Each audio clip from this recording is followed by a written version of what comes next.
తెలుగులో మీరు మంచి హిట్ సినిమాలు ఇచ్చారు. ఏంటి మౌన పోరాటం, సూర్యగాడు, మామగారు, చాలా పుట్టింటి పట్టు చీర, మంచి మంచి పెద్ద పెద్ద హిట్స్ ఇచ్చారు.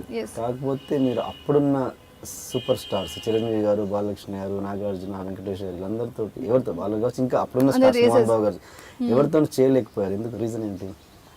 రీజన్ అంటే నాకు ఈ మౌన పోరాటం సినిమా అవగానే జడ్జ్మెంట్ స్టార్ట్ అవుతుంది.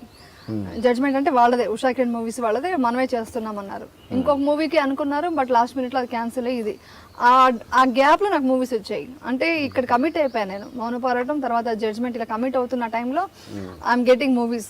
నాకు కరెక్ట్గా చెప్పాలంటే ఒకసారి కైకాల సత్యనారాయణ గారు చెప్పారు, మేము కొదమ సింహం చిరంజీవి గారి కాంబినేషన్లో మేము ట్రై చేసాము. అప్పుడు నేను నెక్స్ట్ మూవీ ఇన్స్పెక్టర్ రుద్ర చేశాను, కృష్ణ గారితో చేశాను. కృష్ణ గారితో చేసినప్పుడు ఆయన అన్నారు, మీకోసం చాలా ట్రై చేసాము, మీ డేట్స్ కుదరలేదు, ప్లస్ మీ కాంటాక్ట్ దొరకలేదు మాకు, మీరు ఎక్కడో అరకులో షూటింగ్లో, వైజాగ్లో షూటింగ్, అప్పుడు మొబైల్స్ లేవు, ఏమీ లేదు కదా, అప్పుడు ఇంకా పిఆర్ఓ లేదు, అంతా తర్వాత పెట్టుకున్నాను. కానీ అప్పటికే ఇలాంటి క్యారెక్టర్స్ ఎక్కువ నేను చేయడం స్టార్ట్ చేశాను. సో అలా మిస్ అయ్యాను. తర్వాత తెలిసింది ఎన్టీ రామారావు గారు కూడా బాలకృష్ణ గారి మూవీకి ఏదో కోసం అడిగారంట ఉషా కిరణ్ మూవీస్లో. బట్ నేను ఈ మూవీస్ అన్ని చేస్తున్న దానివల్ల నా డేట్స్ క్లాష్ అయింది, కుదరలేదు. అది నా బ్యాడ్ లక్ అనుకోవాలంతే, లేకుంటే ఇది కూడా టచ్ అయ్యి ఉండేది, ఒక స్టార్స్తో కూడా వర్క్ చేసే అవకాశం ఉండేది. కమర్షియల్ సినిమాలు ఎక్కువ చేయలేదు, రియలిస్టిక్ మూవీస్, మౌన పోరాటం, అది ఆ ఇమేజ్ అలా వచ్చిందండి. బికాస్ ఆఫ్ మౌన పోరాటం, జడ్జ్మెంట్ మూవీస్ వల్ల ఆ ఇమేజ్ డీగ్లామరైజ్డ్ పర్ఫార్మెన్స్ ఓకే, ఇవి డాన్స్కి అంత సూట్ అవ్వదు, ఆ ఉద్దేశం. అంటే అలా ఇమేజ్ వస్తే ఇంకా అదే ఉంటుందండి. నేను అనుకోవడానికి కారణం ఇదే ఉండొచ్చు అనుకుంటున్నా.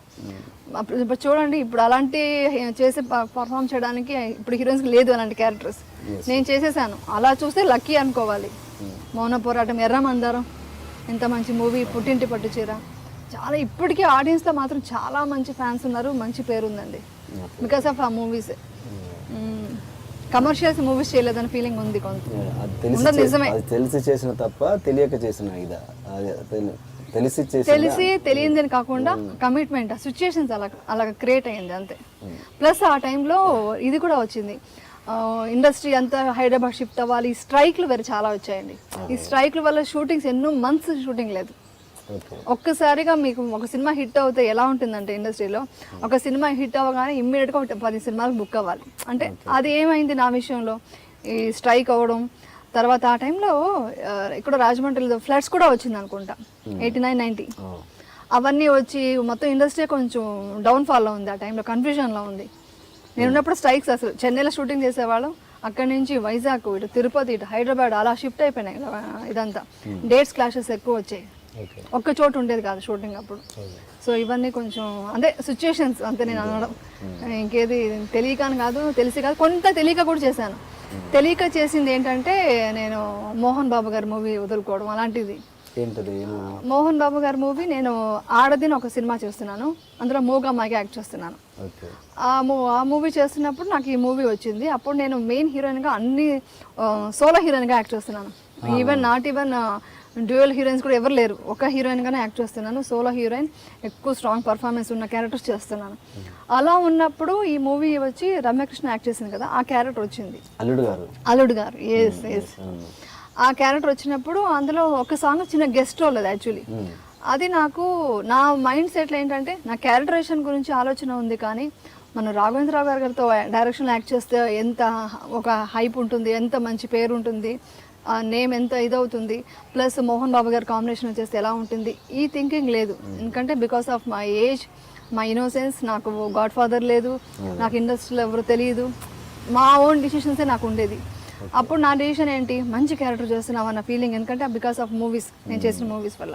అందుకని నేను ఇలాంటి మూవీ చేస్తున్నాను, అదేదో గెస్ట్ రోల్ అంటున్నారు, వై షుడ్ ఐ డూ, నేను చేయకూడదని ఫిక్స్ అయ్యి, పాపం ఆయన మోహన్ బాబు గారి ఆఫీస్ ఉన్న రోడ్లోనే మా హౌస్ ఉండేది. వాళ్ళ బ్రదర్ మోహన్ గారు ఎప్పుడూ వచ్చేవారు, 3-4 టైమ్స్ వచ్చారు.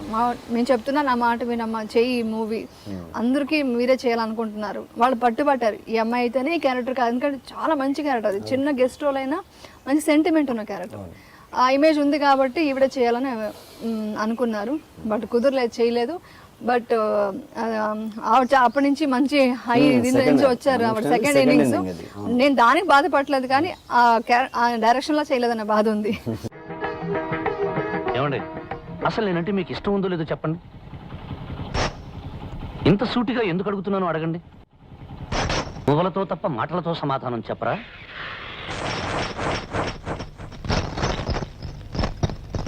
ఏమండి, నాతో నోరు విప్పి మాట్లాడడం మీకు ఇష్టం లేదా?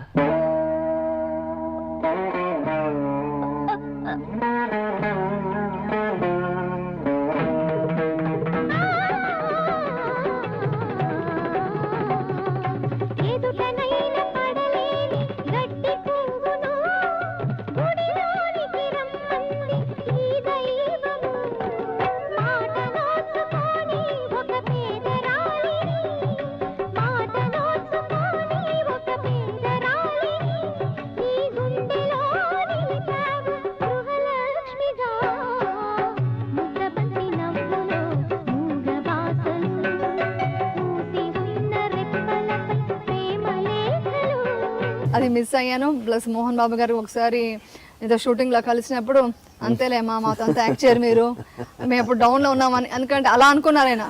బట్ అలాంటి ఉద్దేశం ఎప్పుడు లేదు నాకు.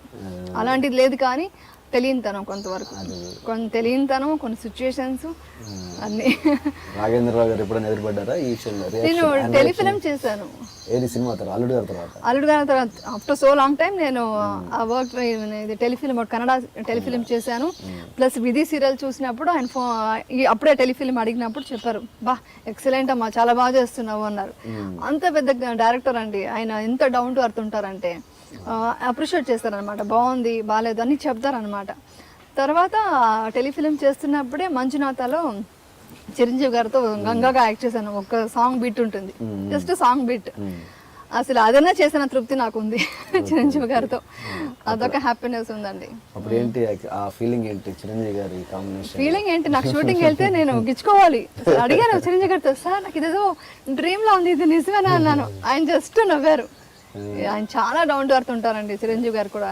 ఎక్కడ కనిపించినా అమ్మా ఏమన్నా బాగున్నావా ఆప్యాయతగా మాట్లాడతారు. ఆయననే కాదు, నాకు ఇండస్ట్రీలో అప్పుడున్న వాళ్ళు ఇప్పటికీ నేను కనిపించినా కూడా అదే రెస్పెక్ట్, అదే ఒక ఆప్యాయత, వాళ్ళ ఇంట్లో మనిషిలాగే మాట్లాడతారు. ఆ మాట చెప్పాను ఆయనతో, చిరంజీవి గారితో. చాలా థ్రిల్లింగ్ ఉందండి. అప్పుడంతా నేను మిస్ అయ్యాను. ఇప్పుడు మీతో అదే సాంగ్ చేస్తున్నాను, సాంగ్ బిట్ ఎక్సైట్మెంట్. అసలు బృందా మాస్టర్ ముందే నేర్చేసుకొని నీట్గా ఆయన పక్కన 1 more లైక్ ఉండకూడదని ఫస్ట్ టేక్ ఓకే చేశాను. ఇమ్మీడియట్గా రాఘవేంద్ర గారు కూడా దగ్గరికి వచ్చేసి, అప్పుడు నాకు మ్యారేజ్ అయ్యే పాప కూడా ఉంది, ఉంటే అన్నారు, అసలు ఎవరు నమ్మరు నీకు, ఇంత గ్రేస్ఫుల్గా యాక్ట్ చేస్తున్నావు, నువ్వు మంచి మంచి సినిమాలు మిస్ అయ్యావు, అసలు చాలా నువ్వు ఇండస్ట్రీలో కరెక్ట్గా నువ్వు రూట్లో వెళ్ళలేదు, కొన్ని మూవీస్ మిస్ అయ్యావు నువ్వు అని అన్నారు, ఒక మాట అన్నారు.